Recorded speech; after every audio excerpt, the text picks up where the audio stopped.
page 15, we call a series a sum of the terms in a sequence.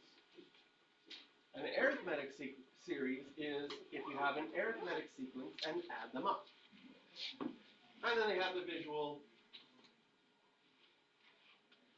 And we write S1 as adding up the first term. S2 is adding up the first and the second one. S3 is adding up the first, second, and third one. And S4, and so on, and so on.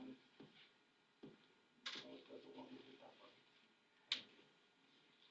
And we can add them up. And these are called partial sums because you're adding up part of a sequence that goes on forever.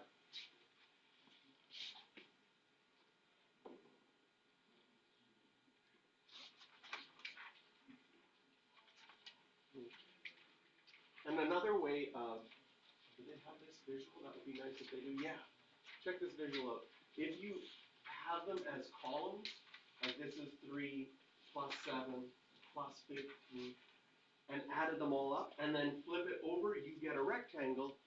And if you do the area of that rectangle and cut it in half, it's equal to the sum. So, this is what we did. We added up the first way, we added up the last way. We get the same thing every time because we get 18. There we go. And then, of course, you have to divide by 2 to figure out what the actual sum is. Now, I don't think you have all of this. Yeah, you have some of it, right? But what we're going to do now, and you have this at the top of page 16.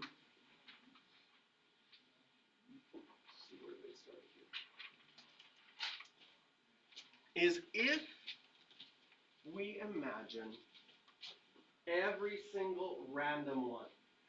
Does it make sense? You always start with term 1, and then you add D once, that will be term 2. Then you add D 3 times, and then you keep adding until we get to our last term. Okay? And here we add something that causes a little bit of confusion.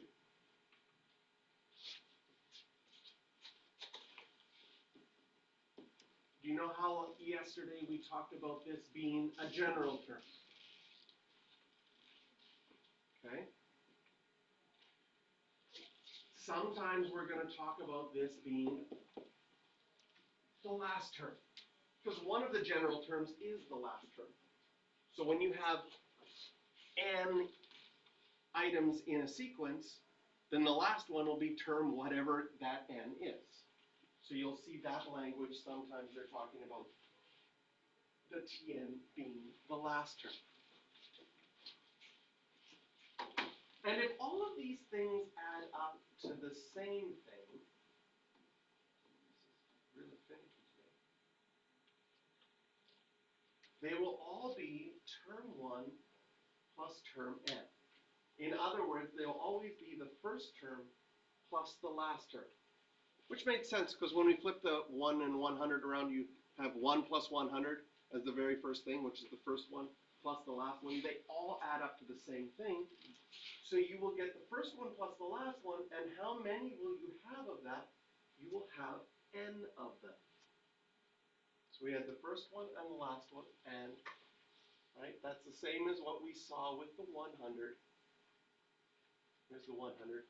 Add the first and the last one, you got 101. How many 101s did you have? Exactly how many you had in the sequence. So we had 100 things in the sequence. You have 100 101s. That'll always add it up twice. So we always have to divide by 2. And then we get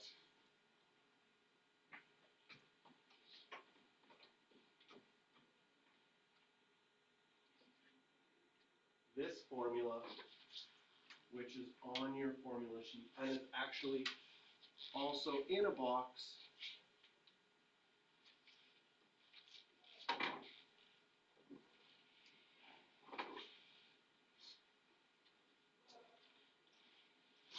You add up the first one and the last one, times by how many you have, that will count the sum twice, and that formula is on your formula sheet.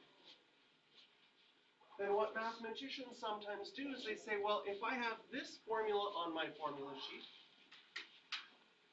and I already have this formula on my formula sheet from yesterday, that means I can replace this Tn, because it's equal to this, I can just do a substitution. And if I do that substitution and simplify a few things, I get a second formula. Now, why is it helpful to have two formulas? We'll make a little note under here.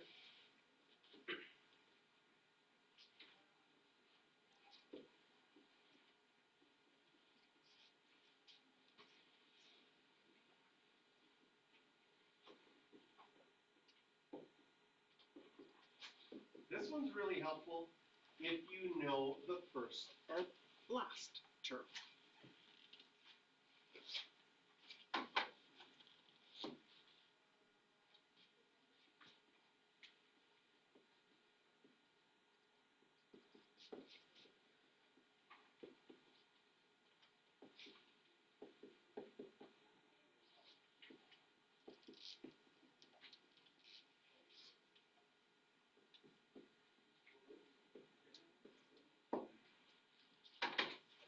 And the second one's helpful if you're like, I don't know what the last term is, but I know what the first term is, and I know what D is.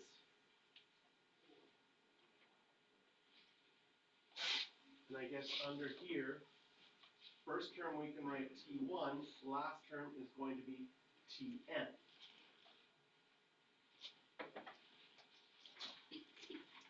So we have these two formulas that add things up, which is really cool.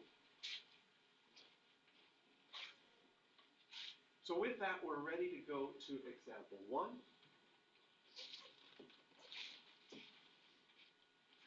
Determine the sum of the first 6 terms. Do we know the first term? Yes. If we're finding the sum of the first 6 terms, does it make sense that the last term would be term 6? Do you know term 6 already? Does it show it? Yes. This would be term 1, right? Term 2, term 3, term 4, term 5. This would be term 6. So we can use the first formula. I'll put it off to the side here.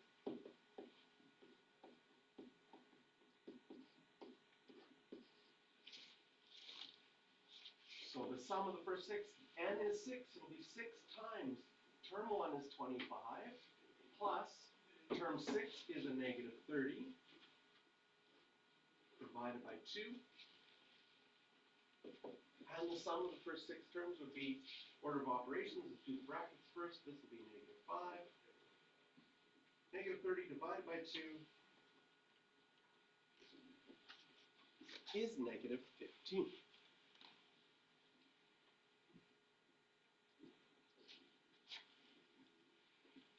So again, what I'm going to get you to do is I'm going to get you to go to your homework and just circle question number 4. I'm going to do example 2, and then I'm going to give you some time to try these questions.